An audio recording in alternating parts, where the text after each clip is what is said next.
Hello students, चलिए आज हम लोग जो है द्विघात समीकरण क्वाड्रेटिक इक्वेशन का सवाल पढ़ते हैं। तो पूर्ण वर्ग बनाने की विधि से किस तरह से हल किया जाता है। द्विघात समीकरण का जो सवाल है वह तीन तरह से हल किए जाते हैं। एक अभाज्य गुणनखंड विधि से, दूसरा जो है द्विघाती सूत्र से, और तीसरा जो है पूर्ण वर्ग बनाने की विधि से। तो इस तीनों ही मेथड में पूर्ण बनाने की विधि द्वारा जो हल किया जाता है वो थोड़ा सा लेंदी प्रोसेस होता है, आसान होता है। देखिए चलो चलिए समझते हैं, भारी नहीं होता है।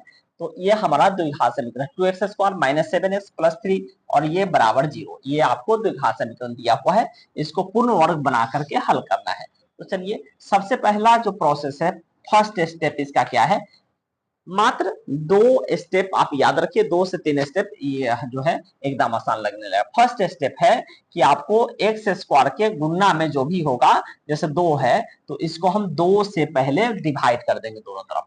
तो सबसे पहले इसके गुणा में 2 है ना x² के, तो x² गुणा में है तो दोनों तरफ हम लोग क्या करेंगे 2 से।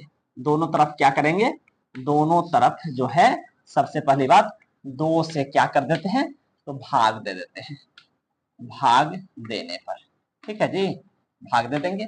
तो भाग अगर देंगे तो यहाँ पे 2 से अगर भाग देंगे तो x² बच जाएगा, माइनस में 7/2x आ जाएगा, और प्लस में 3 में 2 से डिवाइड देंगे तो यह भी 3/2 आ जाएगा, और 0 में भी 2 से भाग दिया जाएगा तो ये 0 आ जाएगा। फर्स्ट स्टेप है इसका, ठीक है। चलिए सेकेंड स्टेप करना क्या है, इसका जो सेकेंड स्टेप है वह भी समझ लीजिए बहुत आसानी से। सेकेंड स्टेप इसका क्या है, सेकेंड स्टेप है x के कोफिशिएंट। x के गुणा में कितना है 7/2 है, रफ में देखिए x के गुणा में कितना है, तो x का जो कोफिशिएंट है 7/2, इस 7/2 को आप बाहर लीजिए 7/2, ठीक है। इसको आप 2 से डिवाइड कर दीजिए। 2 से डिवाइड का मतलब है आप इसको 2 से 1/2 से गुना कर दीजिए, 1/2 से गुना कर दीजिए, ठीक है। तो यह आ जाएगा आपको 7 एकम 7/2 दूनी 4, 2 से डिवाइड का मतलब यही है, ठीक है। तो इसको आधा कर दीजिए। आधा करने के बाद इसको क्या करिए, इसका स्क्वायर निकाल दीजिए। क्या कर दीजिए, स्क्वायर कर दीजिए। और उसके बाद एक बार इस समीकरण में इसको जोड़ देना है, और एक बार क्या कर देना है, इसको घटा देना है। आया समझ में। चलिए सेकेंड स्टेप देखिए, तो x² अपने जगह पे रहेगा, माइनस 7/2x भी अपने जगह पे रहेगा, ठीक है। और प्लस अब क्या करना है, ये अपने जगह पे रहेगा, ये अपने स्थान पे रहेगा।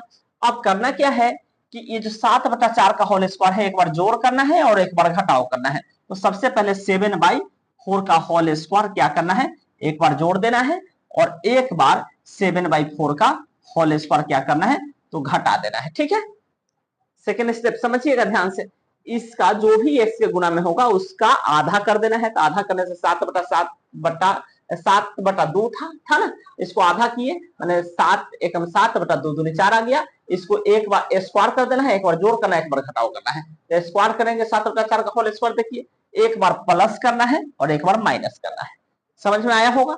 आगे बढ़िए, अब बच गया प्लस 3/2, तो इसको भी हम लोग क्या करेंगे, तो प्लस में 3/2 लिख करके और आगे जो है क्या कर देना है, तो बराबर 0 कर देना है। क्या कर देना है, बराबर 0 कर देना है। कोई दिक्कत। सेकेंड स्टेप आप लोगों को समझ में आया होगा।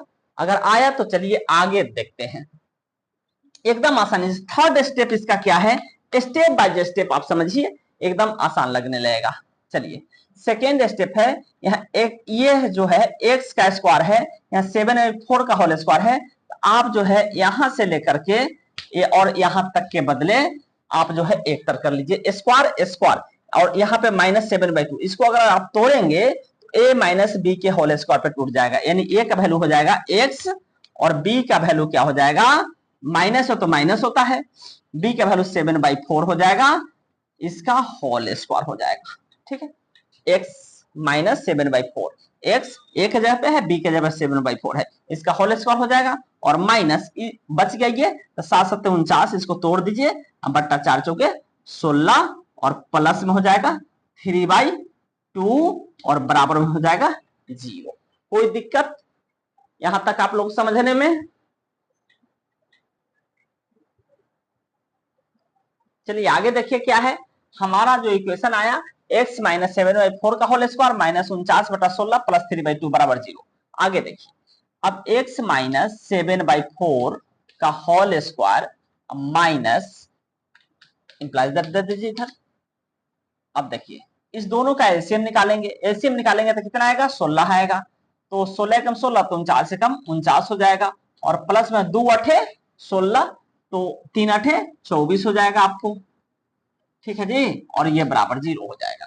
अब देखिए क्या हो जाएगा, इंप्लाइज दैट x माइनस 7/4 का होल स्क्वायर माइनस 49 में से माइनस 49 है, 49 में से अगर 24 घटाया जाए तो माइनस 25/16 आएगा, ठीक है जी, और ये बराबर हो जाएगा आपको 0। आगे देखिए अगला स्टेप, अब इसको हल कर देना, कोई स्टेप नहीं है, मात्र वही 3 स्टेप अगर आपको याद है तो एकदम आसानी से आप पूर्ण वर्ग बनाने की विधि द्वारा हल करना सीख सकते हैं। आगे देखिए x माइनस 7/4 का होल स्क्वायर, देखिए एकाएक करके माइनस 25/16 है ना, इसको बराबर है 0, अब इधर ले जाएंगे तो क्या हो जाएगा प्लस में 25/16 हो जाएगा, तो ये बराबर क्या हो जाएगा प्लस में 25/16 हो जाएगा। अब देखिए अब इसका स्क्वायर इधर जाएगा तो क्या होगा रूट होगा, प्लस माइनस में होगा, तो इंप्लाइज दैट x माइनस 7/4 और ये बराबर हो जाएगा स्क्वायर जाएगा तब प्लस और माइनस दोनों साइन में होगा, रूट के अंदर 25/16 हो जाएगा, 25/16 हो जाएगा। आगे देखिए क्या हो जाएगा, देखिए जरा ध्यान से,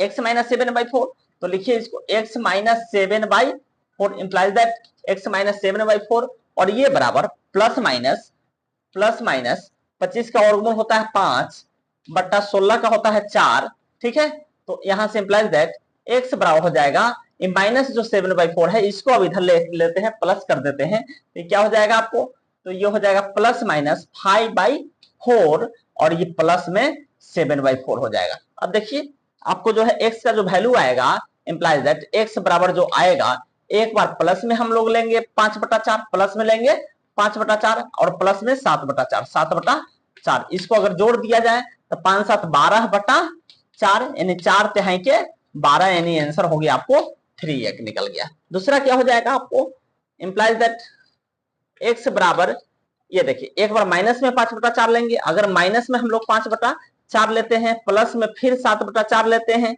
तो क्या हो जाएगा, 7 में से -5 घटेगा तो कितना हो जाएगा 2 हो जाएगा और बट्टा में 4 हो जाएगा, तो 2 दूनी 4 यानी इसका आंसर आया 1/2, तो हेंस हमको आंसर आ गया, इसलिए हमारा जो आंसर आया है x का वो 2 वैल्यू आया है, एक यहाँ पे 3 आया है और एक यहाँ पे 1/2 आया है, ठीक है। आई होप, आशा करते हैं कि आप लोगों को समझ में आया होगा, अगर समझ में आया होगा तो वीडियो को शेयर करिएगा, लाइक करिएगा, कमेंट करिएगा, और अगर आप हमारे चैनल पे नए हो तो सब्सक्राइब कर लीजिएगा। थैंक यू, धन्यवाद।